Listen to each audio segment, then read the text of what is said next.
A-level වලින් පස්සේ හීනමාලිගා අතහැරලා IT ෆීල්ඩ් එකේ දක්ෂයෙක් වෙන්න ඕන නම් ඔයා එන්න ඕන හොඳම සහ හරිම තැන තමයි IJSC. Mobile application development, web application development, machine learning, IoT, UI UX engineering, artificial intelligence වගේ ගොඩක් දේවල් වැඩක් කරන්න පුළුවන් විදිහට ඉගෙනගෙන හොඳ සැලරි එකක් එක්ක තමන්ගේ ප්‍රොෆෙෂන් එක හදාගන්න කැමති නම් GDSC කරන්න. GDSC කියන්නේ අවුරුදු 2ක ප්‍රෝග්‍රෑම් එකක්.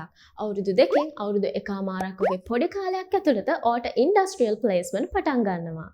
මාස 6ක ඒ පීරියඩ් එකෙන් පස්සේ ඔයා හොඳ සැලරි එකක් earn කරන IT ප්‍රොෆෙෂනල් කෙනෙක්. ඊට පස්සේ තමයි ඔයා වර්ක් කරන ගමන් BSc Honors in Computer Science කියන international recognized degree එක complete කරන්න ඕනේ. මේක IJSC එකට මේ unique වෙච්ච rule එකක්.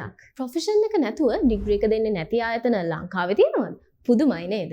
degree certificate එකට රස්සා නැති රටේ IJSC එක ඔයාට දෙන්නේ සුපිරිම විසඳුමක්.